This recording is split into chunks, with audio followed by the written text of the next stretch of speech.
Good evening, everyone, and welcome to the February 20th, 2024 Town Board meeting / work session. If we could all stand for the Pledge of Allegiance.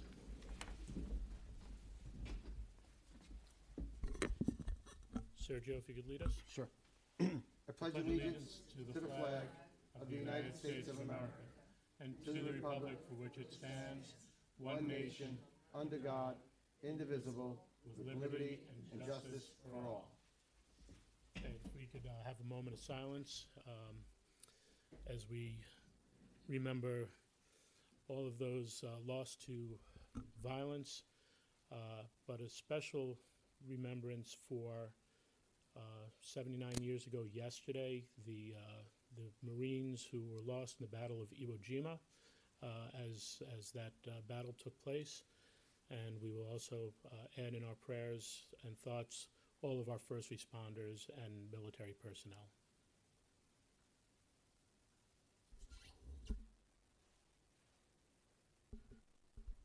Thank you.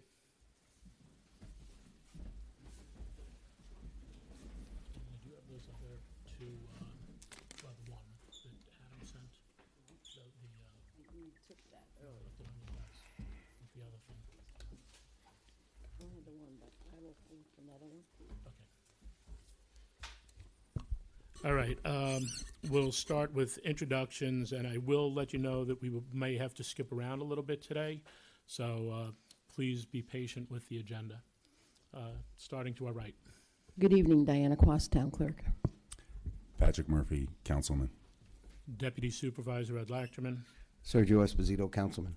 Adam Rodriguez, Town Attorney. And Mr. Paganelli, our Highway Superintendent, sends his regards but could not make it in today. So I will move pretty quick through my reports. First, I would like to remind people or let everyone know that there will be no Veterans Advisory meeting tomorrow. It was put off. We will see if it is going to happen next month. But anyone interested in joining the Veterans Advisory Committee can contact my office and talk with Lorraine, and we could go through an interview. And that's veterans within the town of Yorktown looking to advise and impact on different policies that are coming through that affect veterans and the memorials to them. We have a few things to go over. Well, actually, really one from this weekend that I thought was great. We want to congratulate the Mohegan Volunteer Fire Department on their 102nd award dinner that I had the pleasure of joining Highway Superintendent Paganelli, Chief Noble, and quite a few of the Mohegan firefighters, volunteer firefighters.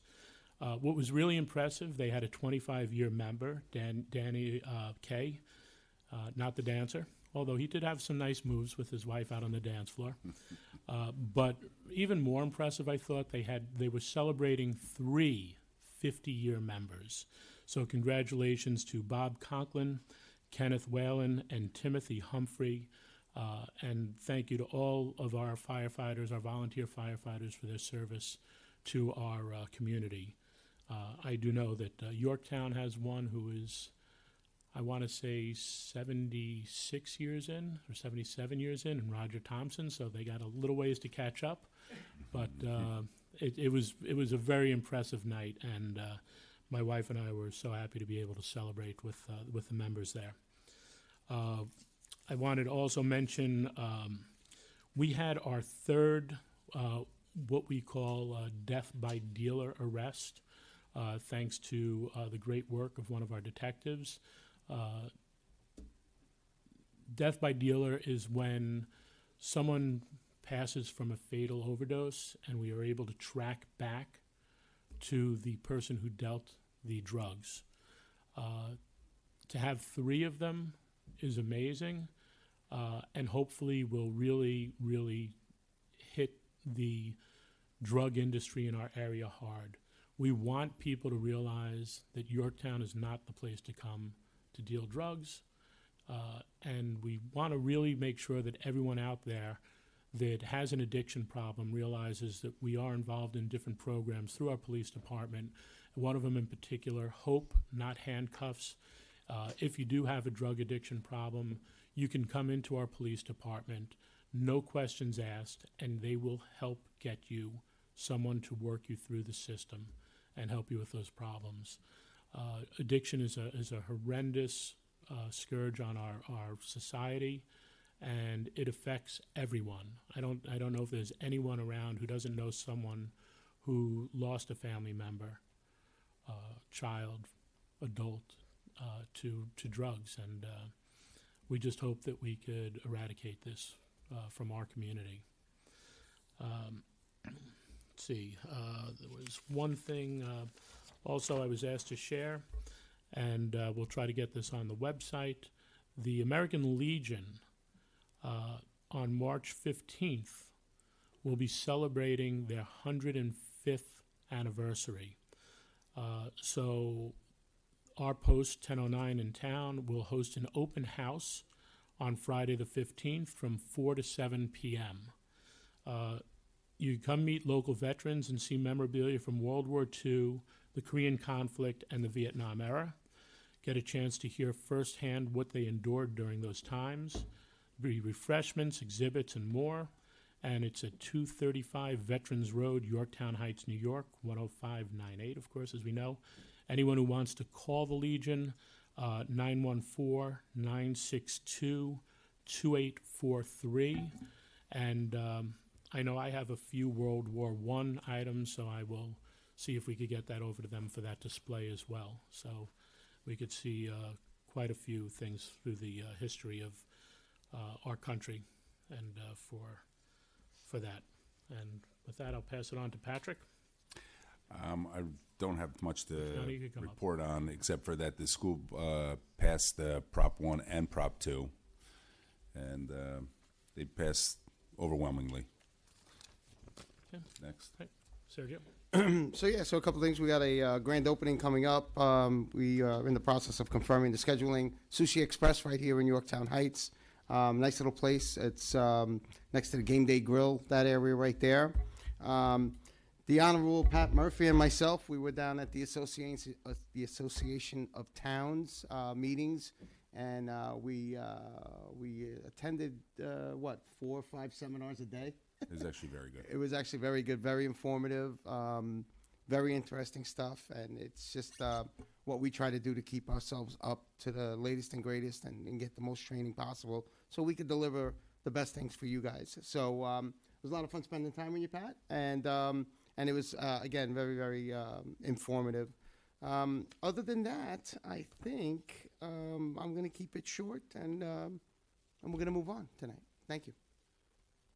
Hi, Lou. Did you want to say anything? No, okay. Serge, you're going to have to share a mic. I'm feeling a little under the weather. So this is one of those things where we're going to bounce around a little bit.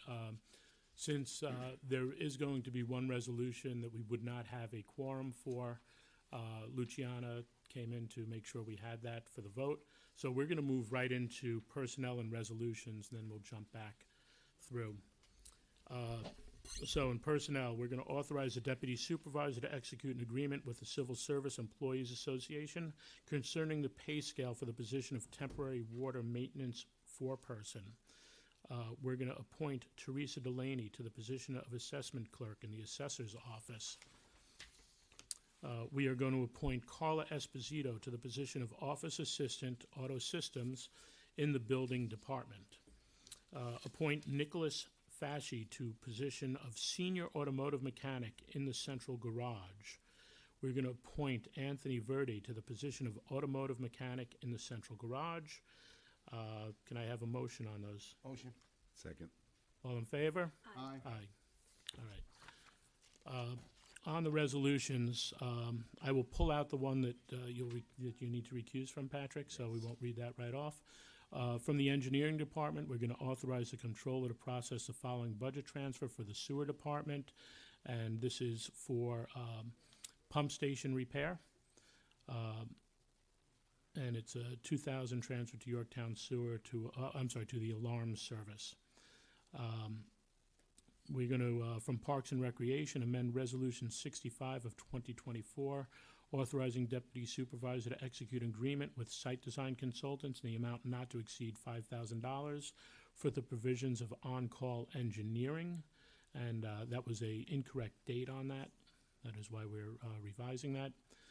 From the Planning Department, authorize Deputy, you know what, Patrick, I think we'll have you recused from those as well. Even though they're not really Yep. much there. From the Town Clerk's Office, authorize the Town Clerk and Deputy Town Clerk to attend the 2024 International Institute of Municipal Clerks Region 1 Annual Meeting and Training Conference. I hope it's somewhere good. Or is it Albany?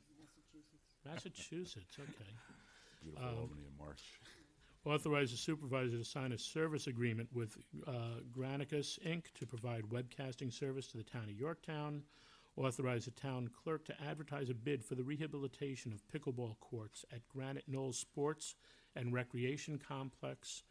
And approve the extension of services and fee schedule for recording and cable casting services for Tom Ciangela. Approve the extension of services for Carrie Vigilante for broadcasting services. And from the Water Department, authorize the Deputy Supervisor to execute an agreement with NCI Emergency Response Answering Service for the year 2024. And I'm reading one in. Unfortunately came in a little after, but we spoke about this last week with a presentation on our tree bank. Resolved, the controller is authorized to release and the superintendent of parks is authorized to utilize $1,900 from the tree bank fund for planting of trees on town property at the Garden of Hope at Willow Park. Okay, can I have a motion on those? Motion. Second. All in favor? Aye. Aye. All right. So Patrick is I have to recusing recuse himself myself. due to a family member that has an interest in this. His written recusal is on file. Yes, it is. So, oh, jeez. Adam, do you have one of those copies on you? What thing, the agreement? Yeah. Yeah. Thank you. Thank you. So, as spoken about in the last couple of meetings, there was a very lengthy evening of debate over the landmarking of the Soundview House. The concern that came from our constituents that were here was that they would like to see protection of the building, and there was a feeling from some people as well that property owners have rights. So, looking at our logo, as I pointed out that night, our logo is not progress, and our logo is not preservation. It's progress with preservation. I had also made a statement that I felt that developers are not the enemy, because some people inferred that, well, just because they say something doesn't mean it's true. So there were protections that were written into the planning board plan for the property, and one of the big things that came out though was that, hey, people would feel a lot more comfortable with a little more. So on the behest of the board and myself, our attorney and myself talked with the property owner, and we came up with a restrictive covenant agreement for the town of Yorktown and the Underhill Soundview property, LLC. So, even though there was some protections, Underhill, on behalf of itself and successors and assigns, agree that the main building shall not be demolished without the written consent of the town board, except as set forth in the site plan, as may be amended from time to time by planning board. The property's stone wall on Underhill Avenue, New York State Route 118, and its associated gates and pillars, entry drive, and pond shall not be modified or demolished without the written approval of the town board, and any rehabilitation of the main building shall be subject to written approval of the planning board and the town of Yorktown. All of the foregoing consents and approvals shall be in the town's sole and absolute discretion. So one of the things that came up with the landmarking is that even if there is a debate from the point of view of the Landmark Commission and the property owner, the deciding board would be the town board. It would end up back here regardless. What this does is gives that protection, but also gives the property owner the right, as approved by the planning board, to go with that plan. So it's a compromise where I think everyone walks away saying, well, I wish I got more, but I got something. And to me, that's really what a compromise is. So we'll go into the resolutions and then hopefully finish that up.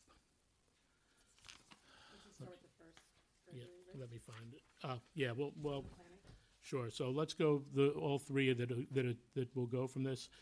From the Planning Department, authorize Deputy Supervisor to execute a contract with Gregory Dietrich Preservation Consulting for the purpose of providing historic and cultural resource planning services on an as-needed basis, which also is another thing that came out of the meeting, where they want to make sure if there is any questions from the state, that we have someone who will come in and be able to do the work and be utilized as an expert.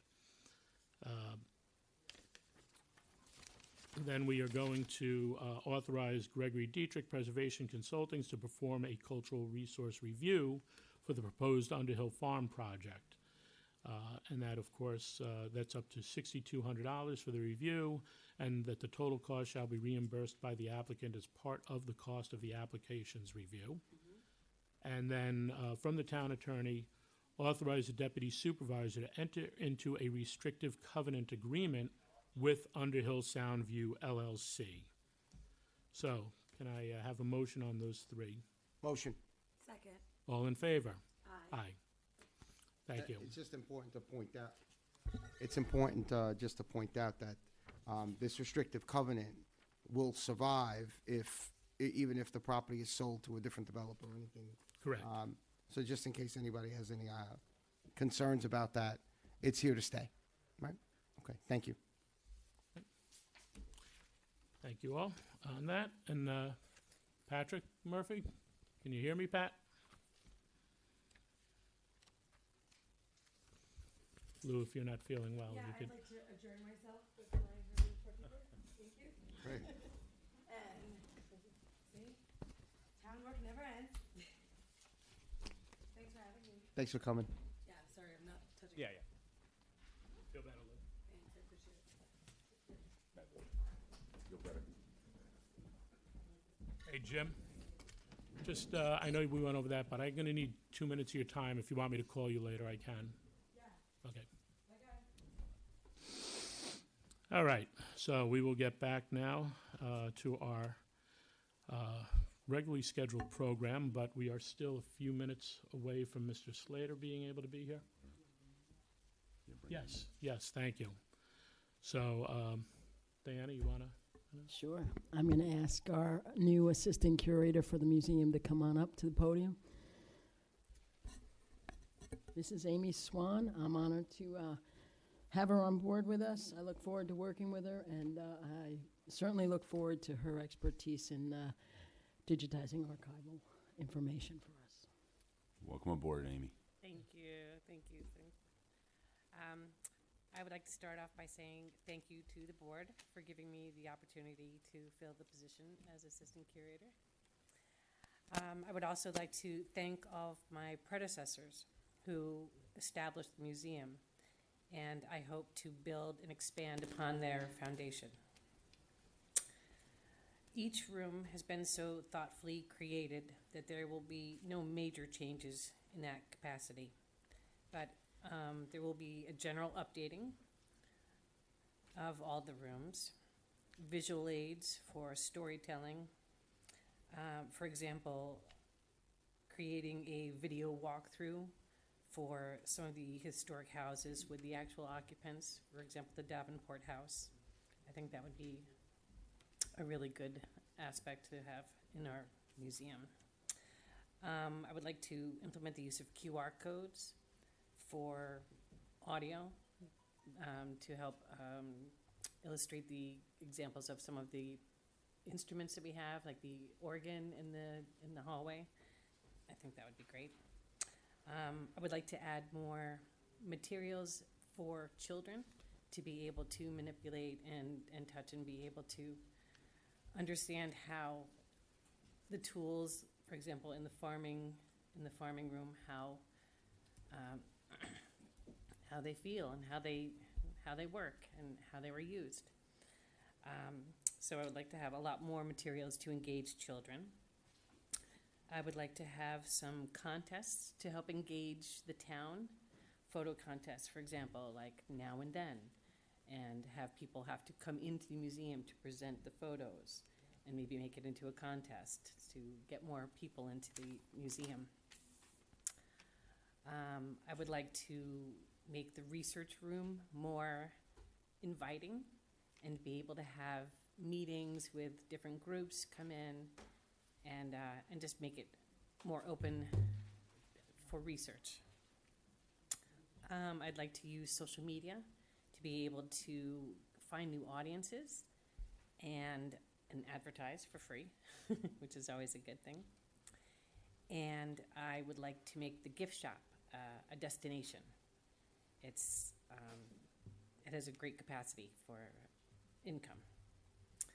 And finally, with the board's help, I'm hoping to have a celebration for the museum's 60th birthday in 2026.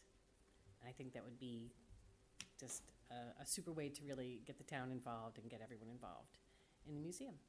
All right. Sounds Fantastic. awesome. Honestly, it sounds awesome. All right. So I just want to say welcome, and I really want to thank Diana, because she had actually given me my first tour of the library about a year ago. Museum. Like, why do I keep doing that? Someone did it to me the other day. Someone did it to me the other day, and now I'm doing it myself. Anna does it a lot. Yeah. So she gave me my first tour of the museum last year, about a year ago to this time, I think. And I believe I was there once with my daughter when she was like 7. She's 39 soon. So it's been a couple of years. And I just find it a great attraction that's been a little bit underutilized. But I know Diana's been working with Anna and her team to dress it back up, get everything going. You've had a couple of youth working with you as interns, which I think is really commendable. Yeah, we do. We have Liam who works with us now, and we also have a Boy Scout Eagle project going on, which they're going to basically automate each room with a QR code so that you'll just scan it and it'll tell you about the room. So we're doing a lot of advancements there. We're working on some different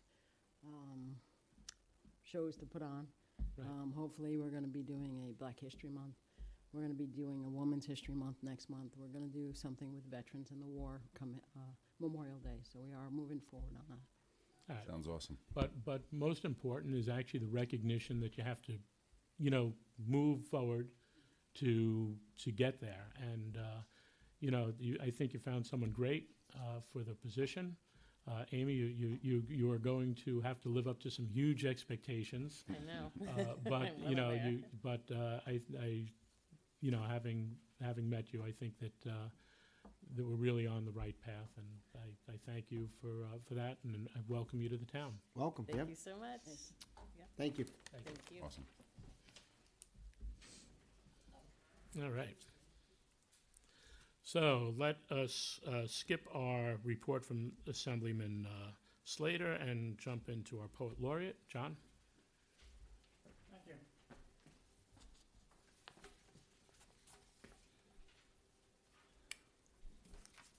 "2024, a Looney Tune election year. Election year right out of a Stephen King novel. Can it get any wackier? I hope not. My town, Yorktown, New York, will have 2 elections this year. A special one in April to replace the lay supervisor, the normal general one in November for board positions. Experience tells me that we will have none of the craziness that we have seen nationally, and our candidates will be respectful and focused on issues affecting the town. The rest of the country should take a lesson from Yorktown, my hometown. Thank you, John. Thank you, John. Thank you. Okay, and we will open the floor for Can we- public. Can we do the work session item first? Oh, yes, I'm sorry. You know what? We're going to jump one more. We're going to have some discussion on the wetland permit 3167. No. No, it's part of the meeting is These are the announced. comments that we've received from the referral. We Okay. basically have to decide if we want to set a public hearing. Good evening. Good evening, everybody. My name is Gabrielle Salmon. I'm the architect for 3167 Lincoln. And we are here because we're proposing a 14 by 14 deck onto existing house in the wetlands. And we've been going through all the committees that we're supposed to go through, and I believe there was a question about foundations, so I was called back to present foundation, which basically it's simple, ready-made elephant foot type of footings that we will be putting in the ground instead of pouring the concrete, just in case there is a high water table. Right, that was a suggestion from the planning board, I Right, believe, right? right. Now, did this get sent in for the Conservation Board as of yet? Yeah, Okay. and Are I we just getting believe these? Now, these are, No, this is a while ago. the EC already came by. okay, let me just Yeah. go through these real quick. So we have the Planning Board, which you just spoke about. Yes. We have, this is New York City watershed that's outside of it, no further review required.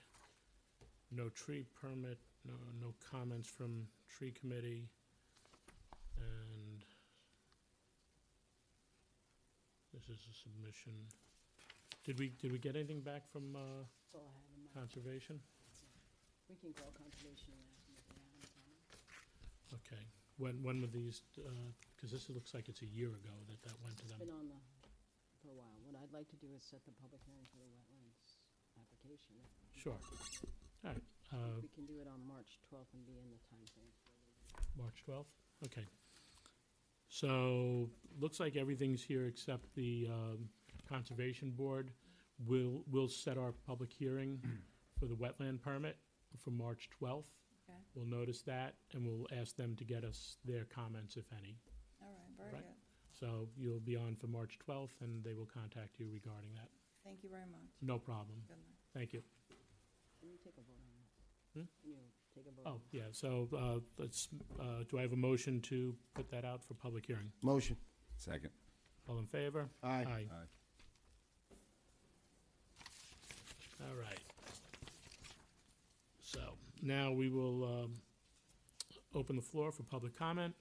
Please remember, you do not need to wait until courtesy of the floor to make any public comments. We're available by phone, email, anytime. Please feel free to reach out to any of us on the dais, including our town attorney, and your questions can be answered.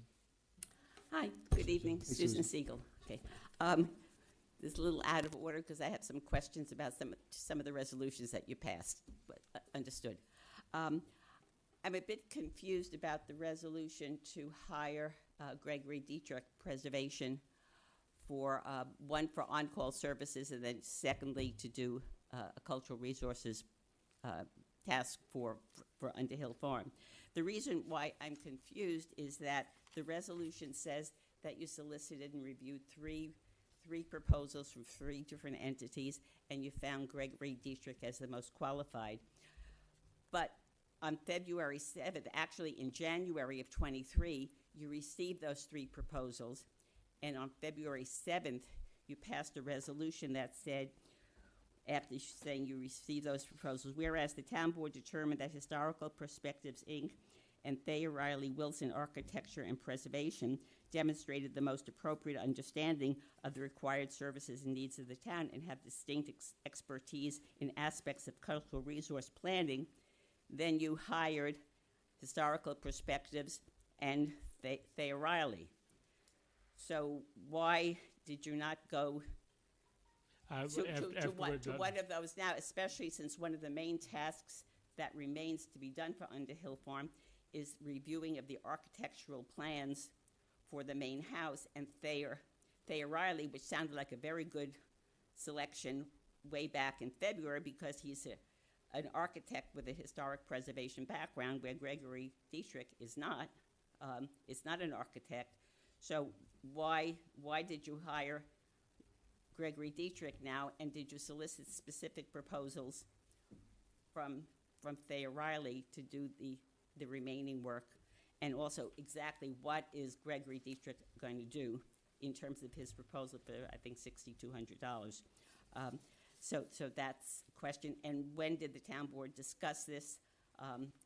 At an executive session? It wasn't discussed at any work session that you were ready to hire anyone. Question on the agreement with the covenant for Underhill Farm. Is what you read the actual agreement, the actual covenant that's going to be signed? That's part of it, yes. Part of it. That was the protection in the first part. Is that the actual text of the covenant that's going to be filed, or is that still to be written? That's a question. Okay, it'll be answered. So, Okay, thank you. because the resolution that rejected the landmark proposal specifically said that it has to be a signed agreement within 7 days of when you pass that. And your resolution tonight said enter into an agreement. It did not say authorize the supervisor to sign an agreement. So I want to know if there is, could I get a text of the agreement tonight or tomorrow morning is the question, okay? Also, what's the status of fluoride? Have you done anything about the software? Have you had any conversations with FAND? Has he engaged in another vendor? to Susan, deal your with the time's up. software? Okay, and what was the problem with the pickleboard court that we just constructed, and why does it need to be repaired? Thank you.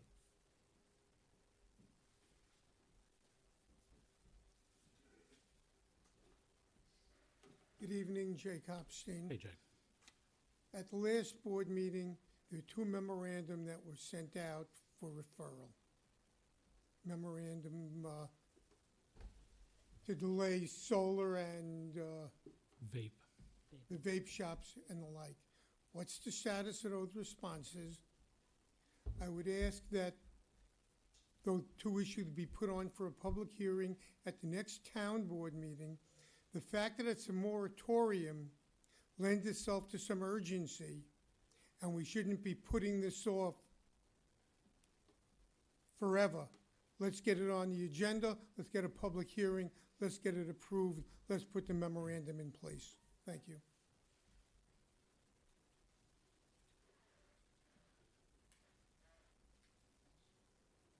Okay, anyone else? Motion to close courtesy of the floor. Motion. Second. All in favor? Aye.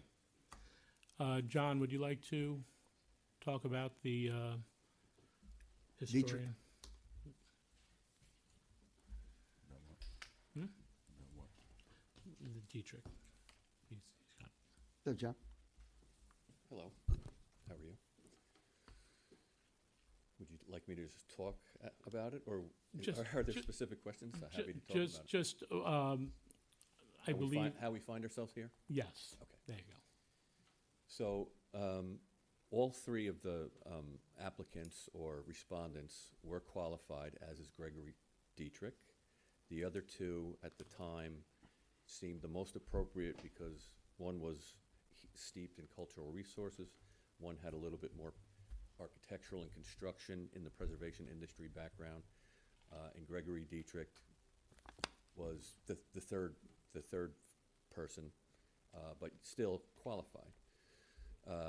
Thaler Riley is no longer available, and there is some review that needs to be done on the more architectural side. While he's not an architect, unlike the HPI, which are archaeologically trained people, this fellow is trained in historic preservation. Doesn't mean he's an architect, but it's in the same, language, speaking the same language. So he understands that stuff very well. So in lieu of Thaler Riley, I'm asking that he is hired to fill that role. And that's basically it. What he's looking at, he'll be looking at the structural report at first, and possibly be looking at the architectural plans in terms of the proper historic preservation techniques of the mansion. Thank you, John. Pickleball court, Jim has left, but apparently, Jim, come on up.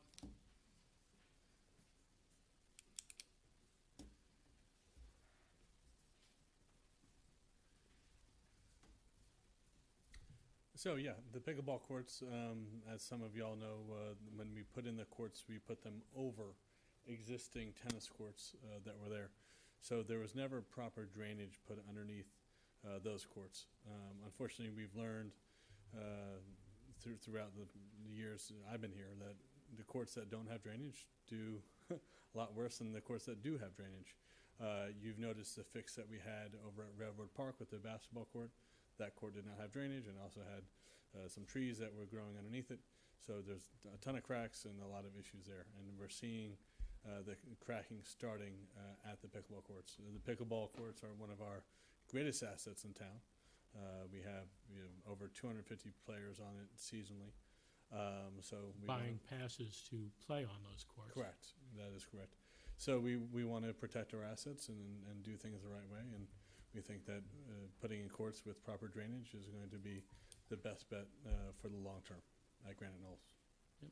And part of the process was that the repair would be quite expensive in comparison to just getting it done right. Yeah, the repair wouldn't be a long-term fix. Right. When we've had some cracks repaired early in the game that were covered under warranty, and the warranty is now gone. There's mention of that their new courts, they're really not too new. The 2018 is when they were built. So when we saw the cracking early, we had some repairs done, but now it's to a point where the cracks are starting to become bigger, and like you said, as they get bigger, the repair cost goes astronomically higher. So it's best to get it done right so we don't have to worry about it 2 years down the road again and again and again. And this is the last time I'm sure we will be looking at not doing it right. Yeah, So, certainly hope so. There's other tennis courts that we want to keep our eye on in the future.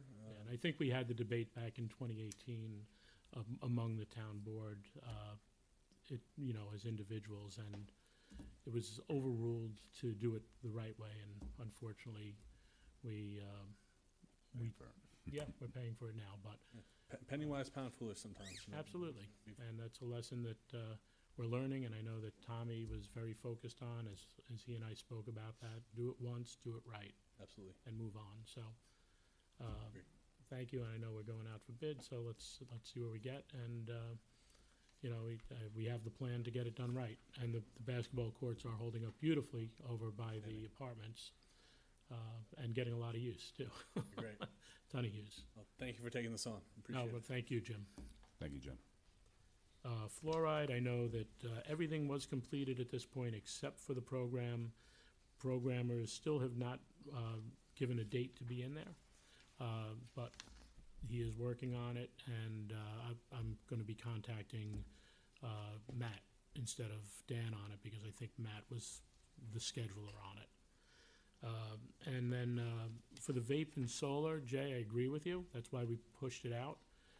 It needs to go quick. It needs to make sure that that people don't say, "Oh my God, let me get my applications in," especially on the vape. I have a huge problem with that, especially with the one that was selling illegal things and drugs, and you know what?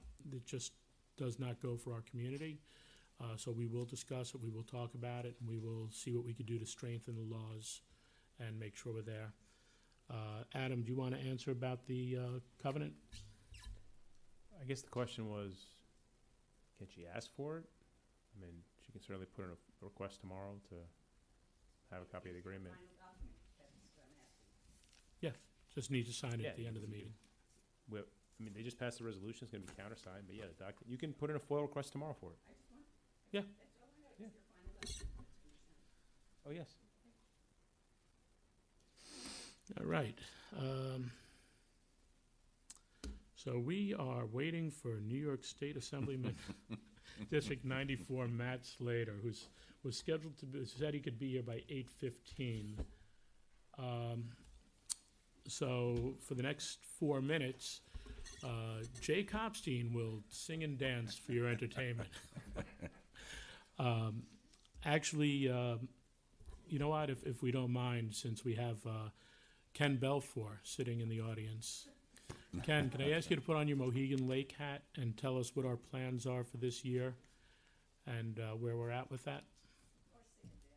Or sing and dance. Actually, No, let's stick with Mohegan. Let's stick with Mohegan. You definitely don't want me to sing and dance.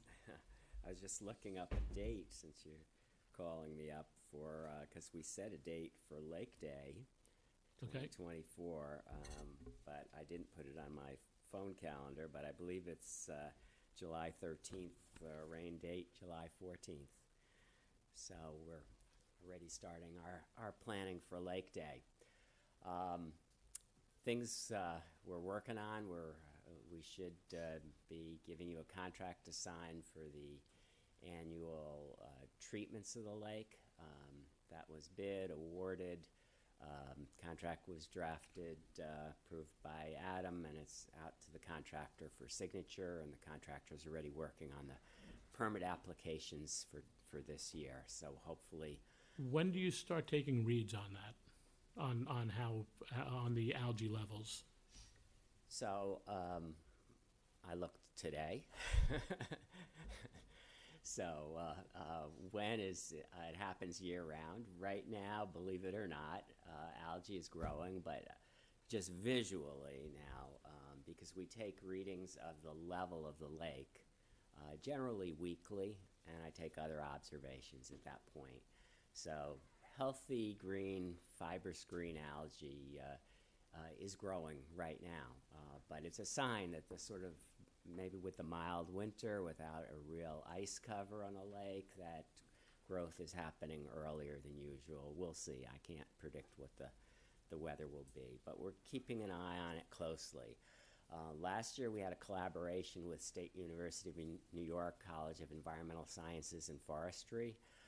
They did a research project jointly with us. We did most of the legwork. They provided a monitoring buoy that stayed in the lake.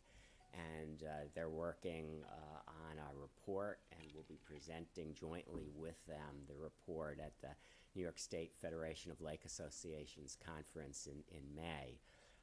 That being said, we're expecting to get a microscope again this year from them, which will allow us to look at what's happening in the water and know when blue-green algae, for instance, is starting to proliferate. So I hope I'll have the microscope within a month.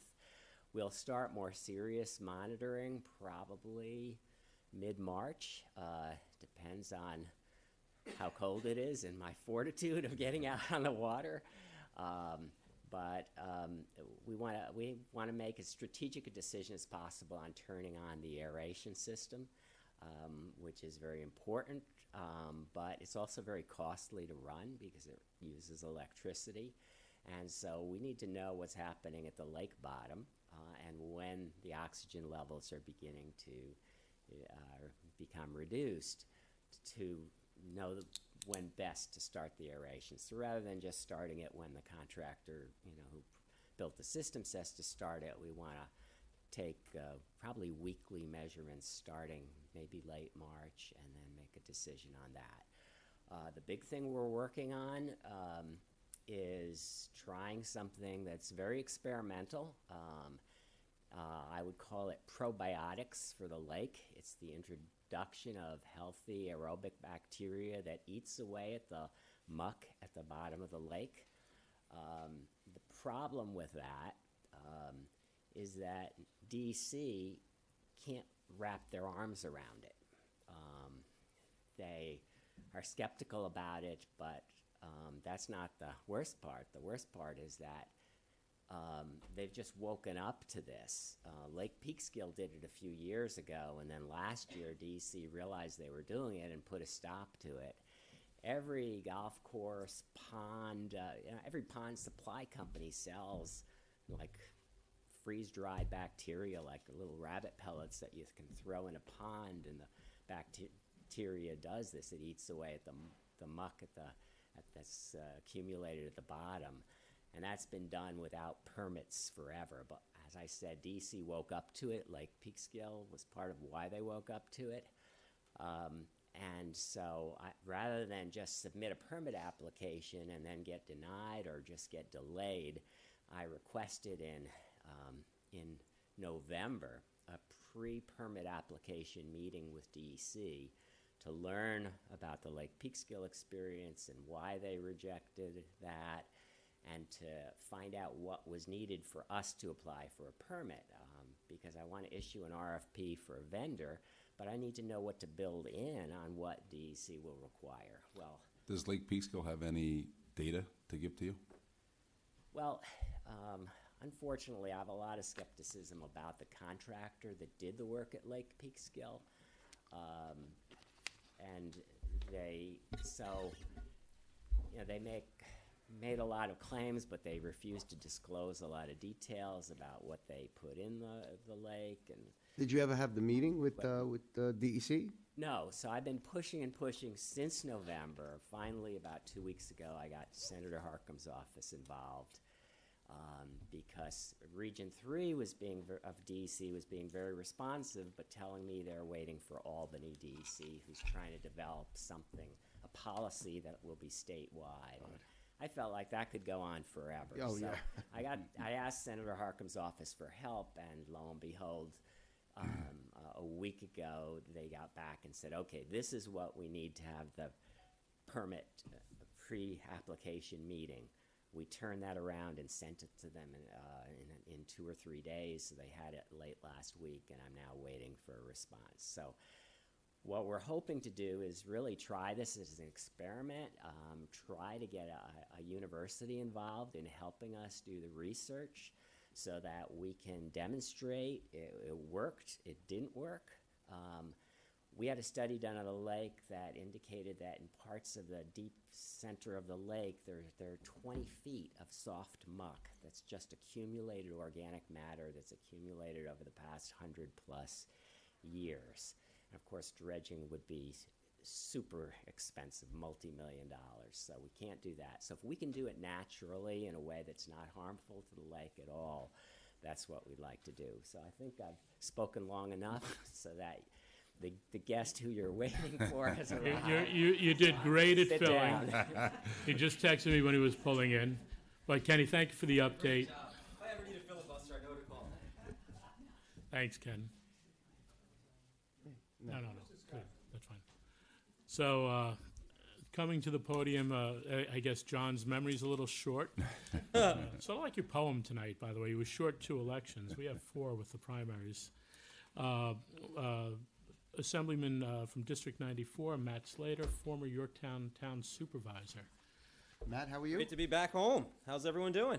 Very good. Again, apologies for being late. Funny story behind it, which I won't tell here.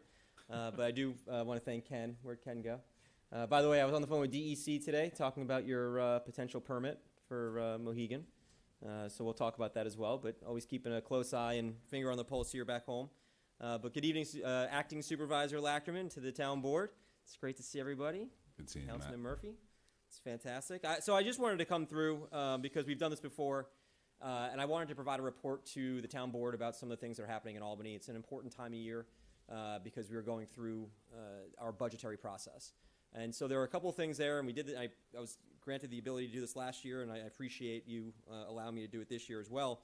And I think it's important that our partners on the county and the state and the federal level provide direct information to the town board and our community so you understand some of the decisions that are being made and also how that or how they may impact our home and our community, especially regarding local government because that's where the rubber meets the road. And so I just wanted to spend a few minutes just talking about a couple of things. The state budget this year is right now standing at $235 billion. That's billion with a B. Larger than some countries. So there's a ton of stuff that we tackle within that budget. And we can spend all night talking about it. But I wanted to just bring your attention to a few of the key items, if I could. The first being the public education funding. Now, the budget as proposed is the budget proposed by Governor Hochul. The executive starts the budget process by putting forward a budget proposal.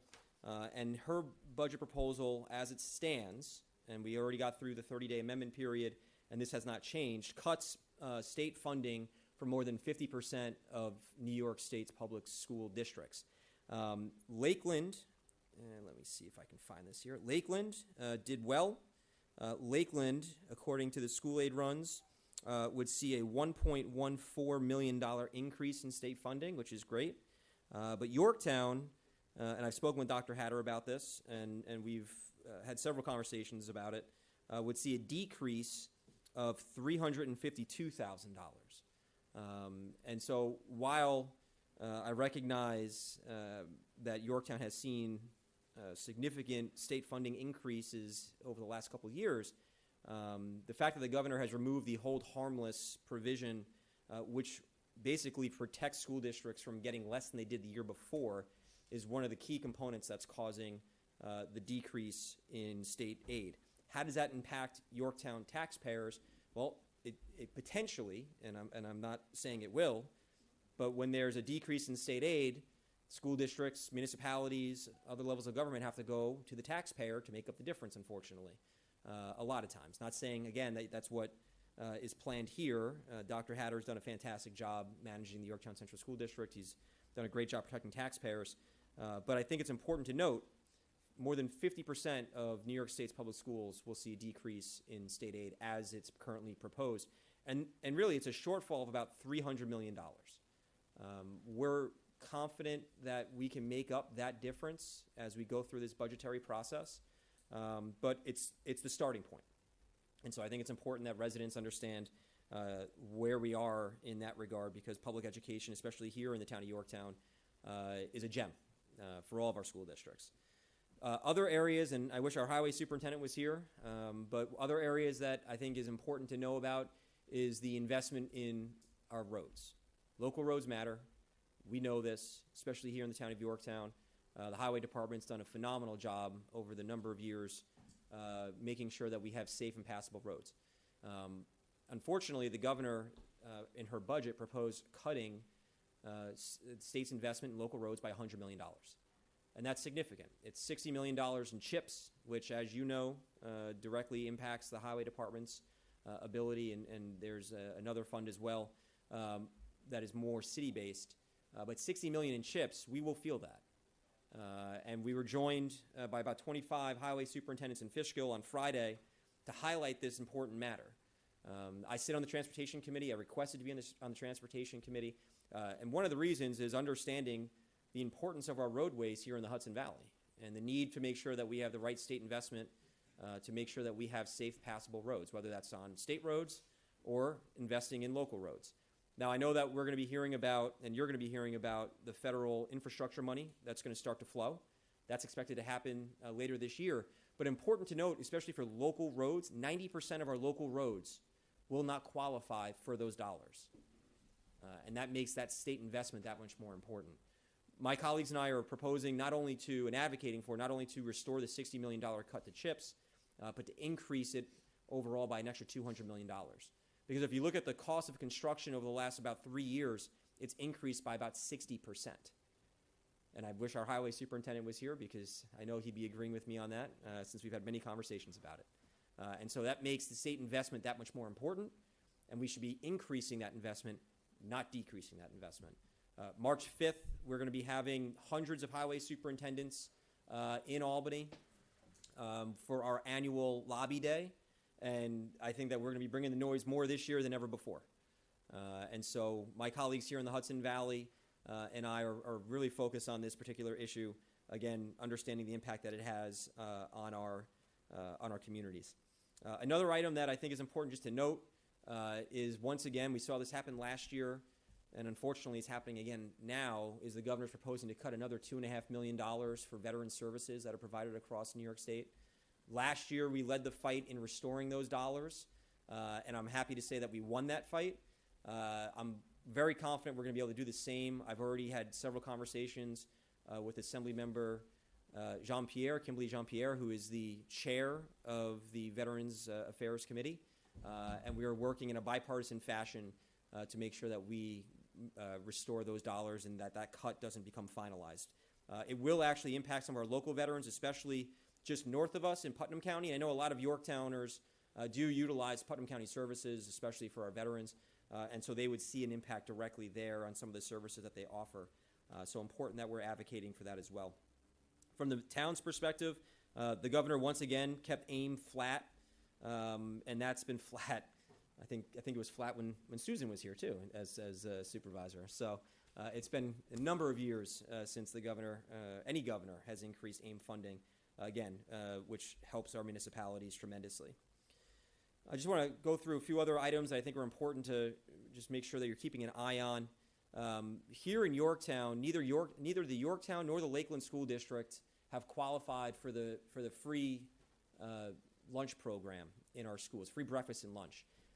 This has been an issue that I have been a part of literally since my first day in Albany. Because if we're not feeding kids, hungry kids, I don't know what we're doing. And that motivation, comes from a lot of places, but also comes from my time here, serving in the town hall with our food security task force that we still stay in touch with, and understand the impact that hungry kids are facing every single day. I know this is something that Dr. Hatter and Dr. Gagliardi have been advocating for as well. I've had many conversations with them on it. And if you think about it, in the scheme of a $235 billion, we're talking $60 million. $60 million. And we can give every kid in public schools in New York State free breakfast and lunch. I think that's saying something. And when you're looking at how we're spending taxpayer dollars, I think it comes down to priorities. And if we're not, again, prioritizing hungry kids, I think that's a major, major mistake on behalf of the state. So working with a number of bipartisan partners in this realm as well, and I'm hopeful that we're going to be able to see the full $60 million in the final budget, which is due midnight on March 31st. I do want to touch on migrant funding because that's in the news every day now. The governor has proposed a $2.4 billion for New York City to deal with the ongoing migrant crisis that they're facing. Mayor Adams testified in our budget hearing in Albany about 2 weeks ago and requested another $500 million on top of that. So the total ask would have been $2.9 billion. Obviously this is a major issue that the state continues to face, that the city continues to face, and it's impacting the suburbs as well. And so I think that it's, I know it's a polarizing issue, but I think we have to be, again, cognizant of our priorities. When we're seeing veterans funding being cut, when we're seeing public education being cut, when we're seeing cuts in our local roads and investments there, and again, leaving hungry kids out of the conversation, I think that is wrong. So something that we're keeping a very, very close eye on. There is the forecasting underway. I was briefed by our Ways and Means staff this afternoon. Revenue is expected actually to come in higher than the governor had projected in her budget, which is a good thing for the state, and it actually is a good sign for the economy overall. But we're still dealing with an affordability crisis. The state was just ranked as the most taxed state in the country just last week. I feel like one of those studies comes out almost every month. So that's something that we still need to make sure that we're focused on is dealing with the affordability crisis, which the Siena poll today showed cost of living being the number one concern of New Yorkers this month. For my partners in local government, I've been advocating for everyone to be cognizant of the Environmental Bond Act. Those dollars are going to start to flow later this year as well. In particular, something that Ken Belfer and I have had many conversations about, and he's educated me tremendously on, is harmful algal blooms. I was talking with DEC again today. That's why I knew about Ken's potential permit application. And they believe there will be money for harmful algal blooms as part of the CFA later this summer. And so I think it's really important from a planning standpoint that our town governments understand and recognize that there is going to be funding there. And so to make sure that you're executing on that CFA, and we'll make sure that we're a conduit so that you have all the information you need on not just that, but also resiliency dollars too. I know Lake Osceola, for example, could totally use some resiliency investments to deal with some of the flooding issues up there. Talking with DEC, that may be one pot that we can tap into on behalf of the homeowners and businesses up there. So, but that's all running through the Environmental Bond Act money. And so I just wanted to make sure you're aware of that. And I know that our planning department does a great job monitoring Grants Gateway. And that's where all the state dollars and state grants are located for anyone to see. I just pushed a bunch over to John and Dan today to look Yeah, at. yeah, absolutely, absolutely. But I think, you know, one of the things I wanted to also just make sure you're aware of, last year is, and Councilman Lachterman, you were a force in this conversation regarding the governor's housing compact, which would have taken away local zoning decisions on housing and placed it up in bureaucrats in Albany. Rightfully so. You opposed it. I opposed it. Republicans and Democrats from across the Hudson Valley opposed it. And thankfully, it was defeated. Unfortunately, in July, the governor did sign Executive Order 30. And this is something I'm just raising with local governments to make sure you're all aware of it. And Executive Order 30 deals with identifying pro-housing communities. And the thing that they've done now is instead of forcing policies onto us against our will, they're now withholding dollars unless you play their game. And that's what the governor unilaterally has done in this realm. And so I just wanted to make sure you were aware of it. There were about 129 communities that have sent letters of intent to be recognized as pro-housing communities. There are about 20 across the state that have submitted all their requirements. I think Yorktown clearly is going to be able to achieve this without question, considering all the projects that are lined up and our history of being a housing-friendly community. We are in the downstate. I always get the, upstate or downstate. Where does the debate begin? But the 94th Assembly District has been identified as downstate. And so, just for your own knowledge, in order to go through the process, the municipality has to provide a zoning map and a zoning code summary to the Division of Housing and Community Renewal. In addition, the municipality has to do one of the following: a housing plan and building permit information for the prior 5 years, which shows the following growth, which is 1% growth in the last year or 3% growth over the last 3 years. That's for our region. That's the region they've put us in because I think they're using the MTA region as downstate. And then additionally, you can also execute a pro-housing community resolution, and there is a model resolution, again, on the Division of Housing and Community Renewal website. So why is that important? Because there's close to $650 million that have already been identified, that unless you've been identified as a pro-housing community, it's the strings attached like we talk about all the time, right?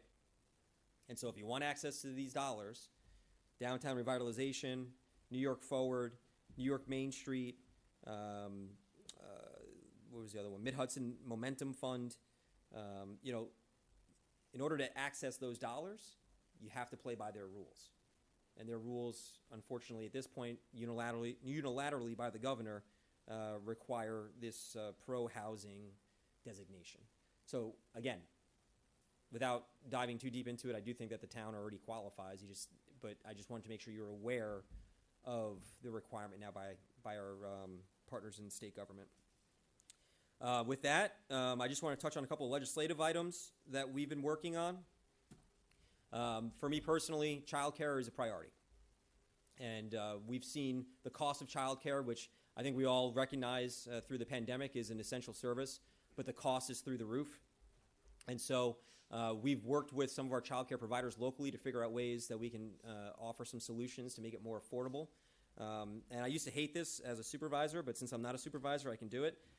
One of them being offering property tax exemptions for childcare facilities. Like you talk to the Seed here off of Baldwin Road. The Seed they're paying a substantial property tax bill. Ironically, Texas just put this on a statewide referendum this past year. Now, I'm not saying we should do everything that Texas does, or just about, not everything. But they actually put this forward for a statewide referendum, and it passed with nearly 65%. And so they are actually implementing this very policy, which I think is something that New York State should look at when we're talking about making childcare more affordable. Additionally, we are also trying to help our seniors. One of the things, and I've spoken about this with the Senior Advisory Committee in the past, one of the things that I found when I got to Albany, if you are a retiree and you draw down from an IRA, from an annuity, from a non-public pension, if you draw down more than $20,000, New York State taxes you. They set that limit in 1981, and they've never adjusted it. Meanwhile, if you go to New Jersey, it's $100,000. And so we've offered legislation, A7973, to finally adjust that to help our seniors and our retirees so that they can continue to afford to age in place, which I think we all know is critically important. And the last thing I just wanted to, well, it's not actually the last thing. I keep saying that, but it's not, as my staff reminds me. I want to thank you, Councilman Lachterman and Councilman Esposito, for attending our opioid and fentanyl roundtable that we had here. Really important conversation that we held in January. One of the things that we talked about was my death by dealer bill. And I think that we heard from law enforcement across the board that this legislation is pivotal for our fight against fentanyl in our communities. Ironically, I paid a visit to the police department just last week here in Yorktown, and one of our detectives said, hey, we could have had another charge if we had this law on the books. So it is, in fact, happening. It is, in fact, happening in every community. And I think it's important that this legislation gets passed. We do have a Senate sponsor. So A7985 is our death by dealer bill, which is very, very important that we get done. And I wrote that with the input of DA Bob Tendy from Putnam County and Putnam County Sheriff Kevin McConville. So something that is desperately needed here in New York State. And also, one of the things we heard also about was housing. We keep talking about housing. But Senator Fernandez has a bill that deals with it's a sober housing task force. And that's something that is not regulated in New York State. This is actually something that we worked on with Senator Murphy. And it was one of the last things that we identified through our task force was the fact that these types of homes are not regulated here. And so Senator Fernandez, actually, it used to be Senator Croce who carried it. Now it's Senator Fernandez. But Senator Fernandez was allowed me to introduce the bill in the Assembly so that we can try to get this task force started, which I think is really important for a whole number of reasons. But again, regulating them, but also making sure that we're helping the people in recovery and they have a safe place to go in order to recover. And so that's one of the things that we talked about during that roundtable and something that we've taken and put into action. And we continue to work on an omnibus piece of legislation, which would really include about 8 different aspects of what we talked about that day. And Yorktown always leading from the front, again, was great to have part of the conversation. And I thank both of you for being there. And the last thing I just wanted to really, and this is, I swear, my last thing. Just the real last thing? Real last thing. Yorktown, Okay, Columbo. I was very happy to be able to deliver $5.2 million in conjunction with Senator Harcum for the Route 202 paving. That went from the Taconic Parkway all the way to the Four Corners. And so very, very happy to see that completed. And also we were able to secure a $75,000 grant for the Yorktown Volunteer Fire Department going into some of their new apparatus. $75,000 might not seem like a whole heck of a lot. That's great, Matt. But $75,000 is, that's $75,000 you have to go to the taxpayers for. Right. And that's always my mindset. So with that, I'm happy to answer any questions you might have, but I appreciate you taking the time to let me come here tonight and extend the meeting a little longer than it maybe needed to be. But it's always great to be home in my hometown and always proud to call Yorktown home. This is some really important stuff, and thank you for coming in on it. So I had a couple of questions. $235 billion this year. What was it last year, out of curiosity? That's a great question. 233. to 33, so 2 billion. And honestly, it would I think it's going to be more this year once you get through the final. Because don't forget, the revenues are coming in higher than expected, so they're going to be able to push more dollars to fill some of those holes. And the legislature hasn't even completed their analysis and their counter proposals yet. So I think the dollars only go up, unfortunately. Me and Sergio just went down to the Association for Towns in the city, and the controller, DiNapoli, said that they did pretty well on the receiving side. Yeah, better than they expected. Yes. Better So- than they expected. But, one of the areas, though, that they haven't done well has to do with the Office of Cannabis Management. And I know recently Yorktown shut down one of the vape shops for selling to underage kids, and it's a great job by the police department. But think about this: there's 14 investigators for the entire state of New York, and you have right. You use 14 in Yonkers, New Rochelle, and White Plains alone. And so, a lot of my colleagues and I hear about, the concerns residents have about illegal pot shops or some of these other shops that are just selling when they're not licensed to sell. But when you only have 14 investigators for the entire state, that's a complete malfunction of the system. And I think one of the things that's even more concerning, talking again to the Yorktown Police Department specifically, they're not even able to go and enforce the law. They actually have to refer it back to OCM, the Office of Cannabis Management, for their one of 14 investigators to look into. The system's completely broken, and if you look at the tax revenue from it, which is what was the big selling point, the tax revenue is in the basement. And you don't realize it because, frankly, sports betting revenue is so much higher than they had anticipated. It's kind of washing themselves out. But the OCM rollout has been a complete disaster. Well, I'll be honest, spending 2 nights in Manhattan, the past 2 nights, the Office of Cannabis Management needs to get down to Manhattan ASAP. Stat. When you only got 14 investigators for the entire state, it makes it difficult. And you know what? I said this when they were trying to push the law, and when we opted out of cannabis stores in Yorktown, they're not going to see the tax revenue. All they're going to do is expand the black market because now it's easier. Now, people could be walking with something they bought illegally and stuff it into a bag that they had bought something legal in, and it's a shame. It's selling out our kids, in my opinion. And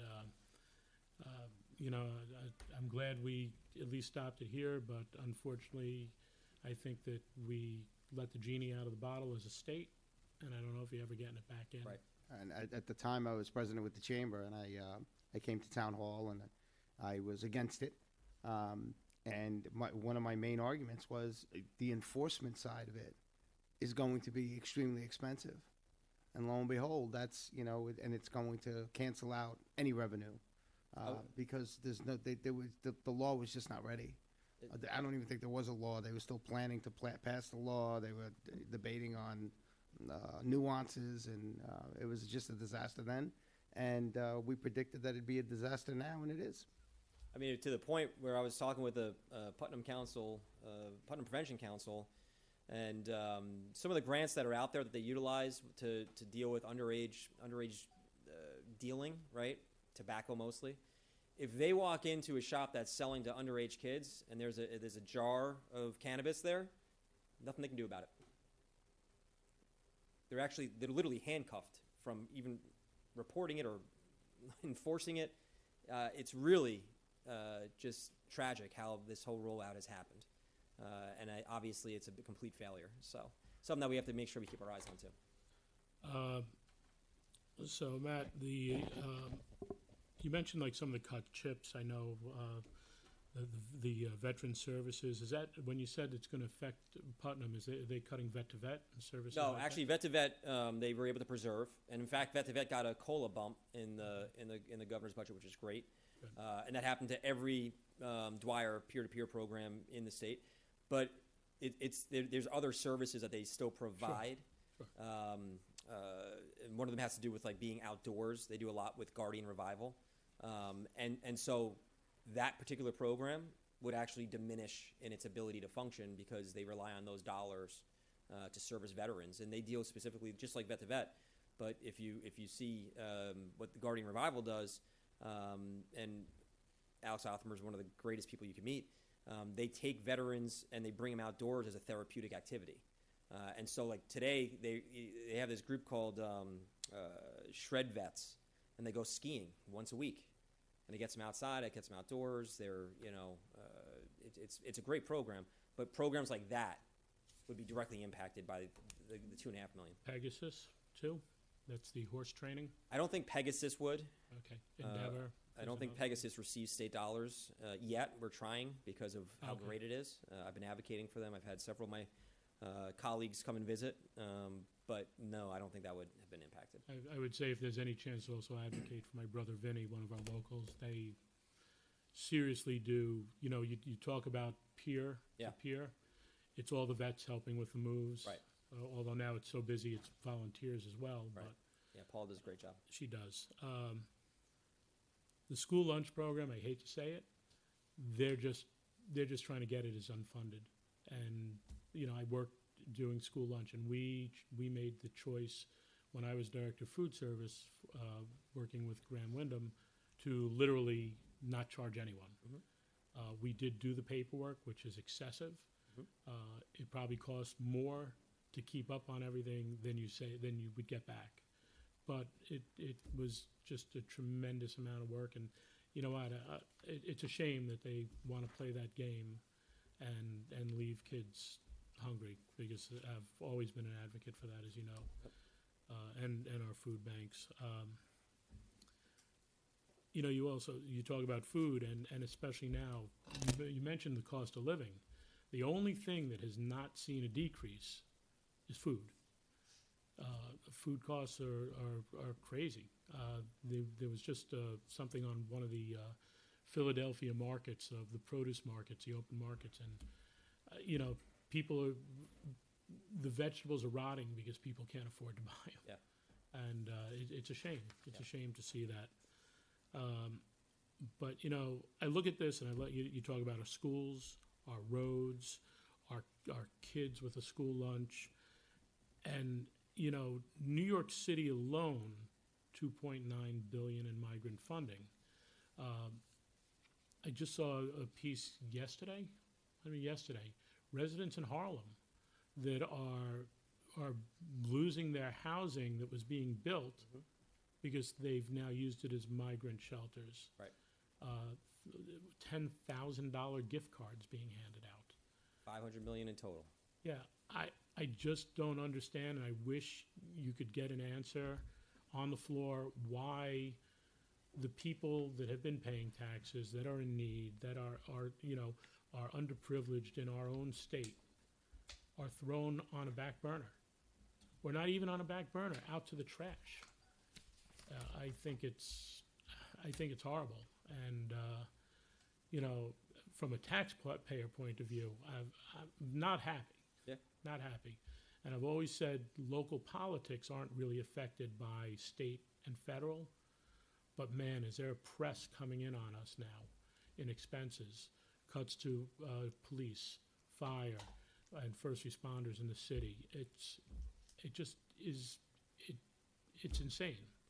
I'm not sure where you go, but Well, I think that's why, again, that if you look at that Siena poll that came out this morning, well over 50% of New Yorkers don't believe that we're on the right track, and they're not better off today than they were in the past. So I think people share that frustration, and all we can do is continue to offer solutions and advocate for what we believe in and what we believe the priorities should be.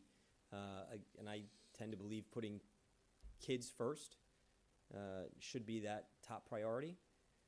Which is that public education funding, which is that free school breakfast and lunch program, and then you go from there. But I think that this really reflects priorities of the governor, and I think that we, at least you and I agree that those priorities are not the priorities that we share. So, and we're going to do our best to make sure that we hold firm here for Yorktown and for the Hudson Valley, and that we are able to deliver on important investments for our kids, for our roads, for our veterans, for our seniors, and continue to make sure we have great communities to live in.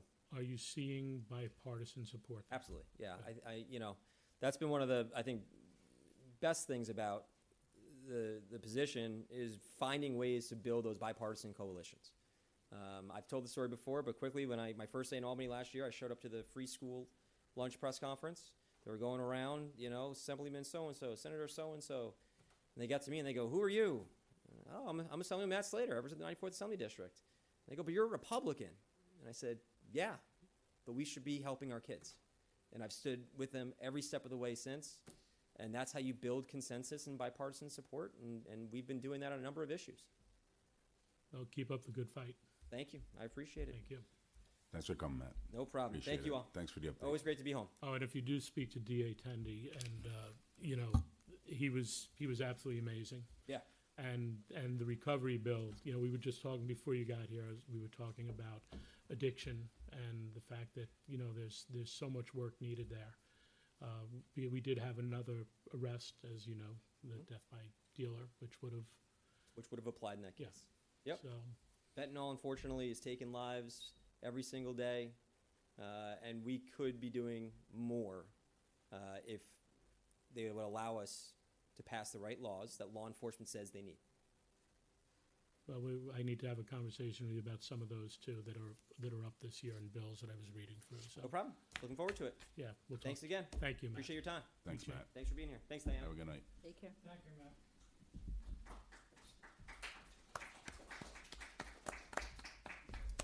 All right. Think Motion that, to close. yeah, you want to make it? No? Motion to close? You made the Serge, you want to say? Motion. No, he made the motion. Second. Aye. Yorktown, good night, and thank you. I hope you found today informative with Assemblyman Slater. Sorry, my son's calling just at that moment. You-